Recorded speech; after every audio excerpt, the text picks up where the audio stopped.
Hey everybody, I'm Sin. Welcome to the Book Nook. Today we're going to be talking about a book that I would call weird and whimsical, which is a subject matter that I tend to read a lot of. If you've ever been over to our Twitch channel at Rock Lobster Streams, Alpha and I discuss frequently our love of things paranormal, ghosts, cryptids, UFOs, stuff that goes bump in the night, all that good stuff, folklore. It's all quite fascinating, the unknown. So today, we're going to talk about a book that I read recently,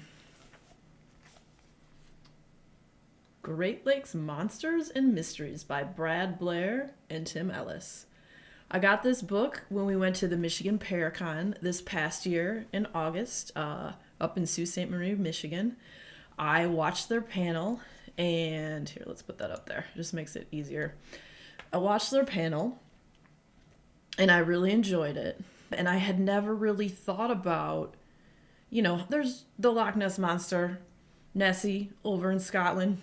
Cool, and I live in Michigan, and we have all these giant lakes. And I never thought about there could be sea serpents in our lakes. I knew, we have there's a lot of UFO sightings, there's Bigfoot sightings, there's all kinds of weird cryptid sightings, but I didn't think about the whole lake monsters thing, which was pretty fascinating. And then they go into a bunch of different stuff that they talked about in their lecture. So I really enjoyed it. So I picked up the book. It's right there, and then it's here too. And I got it signed by both of the authors.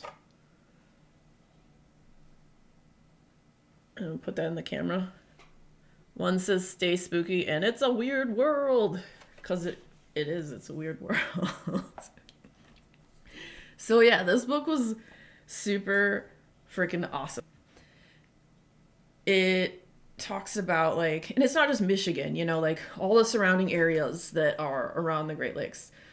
Wisconsin, Illinois, what else we got over here? Ohio, New York, and there's whatever other states border the rest of the Great Lakes, Canada too. We cannot forget Canada.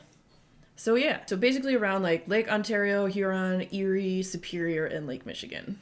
Just stuff that happens in the water, stuff that happens in the forest, all these wild stories that they kind of collected and put together in this book. Some of which I had heard, some of which I had not heard. Let's see here. What did I say about that? So, yeah, it's tales of sea serpents, UFOs, woodland creatures, fairies, gnomes, ghost ships, and haunted locations. So, this book, it starts out and it talks about, you get into first you go into the sea serpent sightings, which is pretty fascinating. And we have two of our own that are referred to as Bessie, which is near Ohio. And I believe that one was in, I want to say Bessie is in Lake Ontario. I could be wrong on that. And then there's Pressy by the Presque Island. So those are the ones that have been named. But there's been a ton of sightings over the years of these sea creatures, these supposed serpents. And if you think about it too, okay, so the Loch Ness is about 22 square miles. Lake Superior alone, you can fit 1,441 Loch Nesses in Lake Superior. So think about the size of that body of water. What is in there? It's 6 quadrillion gallons of water, fresh water, give or take a few. So there could be all kinds of weird creatures living in there, and we'd never know. We never know. I don't know. And then all the lakes are connected. So you have that. Bessie is from Lake Erie. I just remember that. It's not Ontario. Bessie is Lake Erie. That's right. So yeah.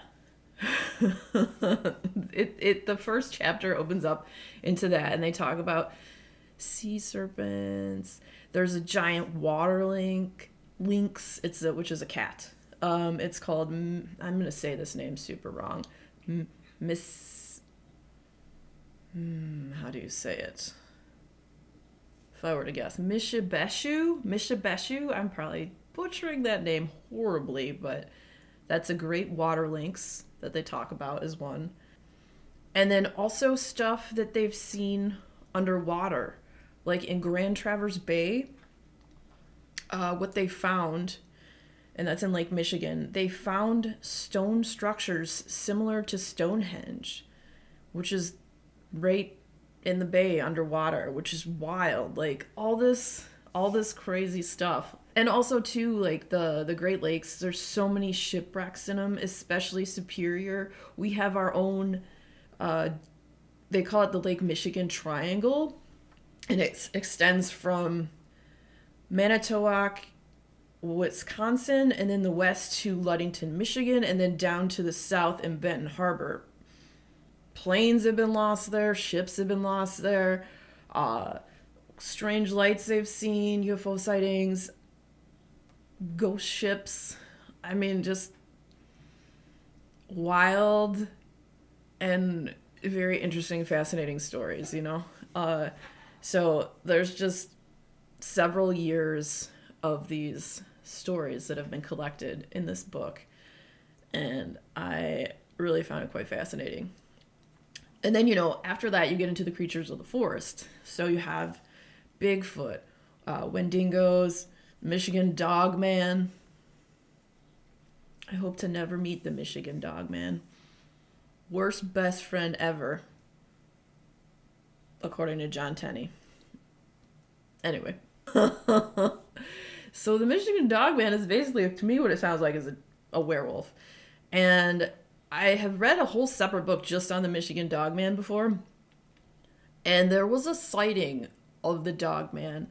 I went to, in 2008, the Rothbury Music Festival where I camped out, and there was a sighting of the Michigan Dogman right around that time that I was at that music festival in that area. I never knew about this till years later, but I was like, I was there when that Dogman was sighted. I mean, I don't think it would go to like near the music festival with all these people, and you know, I doubt that, but it was kind of like, oh, I was in the same area at the same time. No. So yeah. And then they also talk about bear walkers. Now, bear walkers are quite interesting. Basically, if you're a bear walker, it's a secret you keep and you don't tell anyone, and you turn into a bear. But to keep this, some call it a curse, and some call it I wouldn't call it a blessing. It's a thing. You turn into a bear, but you have to kill one person a year to be a bear walker.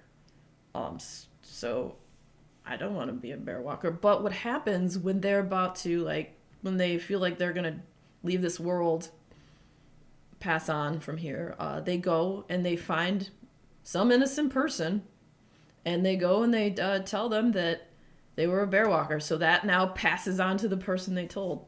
Now, how would you feel about this if someone said that to you? Like, I don't know. I wouldn't necessarily want to be a bear walker, but hey, I don't know. Never been in the situation, so I don't know. Anywho, so then after that, we get into they talk about some people seeing stuff such as imps and fairies and gnomes and will-o'-the-wisps, and they're the Pudge wedgies. I always say it wrong. Pudge. Wow, I write things down, guys. Sorry, I can't remember all these weird names. Pudge wedgies. Pudge wedgie. I don't know. But they see them as like little lights, and there have been sightings of them on Mackinac Island. They're supposed to be little people. Yeah. So it's pretty interesting. And these two guys too, Brad Blair and Tim Ellis, they also have a podcast, the Creaking Door podcast, where they talk about all these stories and these topics. And the last chapter, I think I almost enjoyed the most. It was some of their favorite stories from their podcast, and there were some really great ones. Actually, every single story at the end is like super great. So that might have been my favorite chapter, maybe. Oh, but yeah, I really like this book. It was super weird, and I really enjoy all like the stories and the lore and knowing more about kind of like an area that I am familiar with, at least the Michigan parts of it, and some of the areas too, like the near the Wisconsin coastline. There's what they call the Devil's Punch Bowl, which is like it's let's see, it's 4 miles outside of the Menominee Natural Wilderness Formation that was carved out by the last glacial period. And it's heavily vegetated. It's popular with like hikers and bird watchers, and a lot of weird stuff happens there. But yeah, there's weird stuff everywhere. This is more specific to like the area I am in, but there's weird stuff everywhere. No matter what state, what country you're in, if you look and you research, you can find it. And there's probably a book that someone's written about it, which is pretty neat. And I love reading stuff like this. I really do. This book was written really well. The flow of it was great. I read it fairly quickly, and overall I really enjoyed it. Honestly, I have no complaints about this book. It was great. Now, let's see.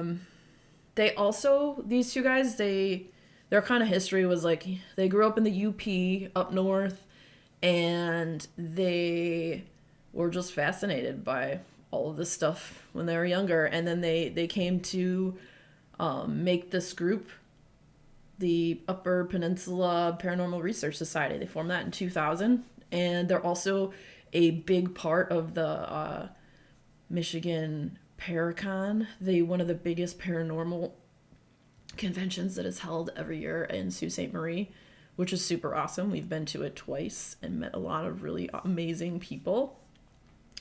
Yeah. So yeah, Great Lakes Monsters and Mysteries by Brad Blair and Tim Ellis. Super enjoyable. If you're in the Great Lakes region, check it out. If you're not, it's still a great read. Maybe you'll come visit and go looking for some cryptids. I don't know. You might. But yeah, even if you're not super into it, if you like lore and stories that have been passed down for like over the years, it's just, it's also very entertaining. So yeah, thank you again for joining me here in the Nook. Always a pleasure. If you enjoyed the content, please like and subscribe. Sorry for the self-promotion, but whatever. Also, consider supporting us on Ko-Fi. I can't talk words today. It's fine. Links down on the bottom and all that stuff. Jazz hands. I'm such a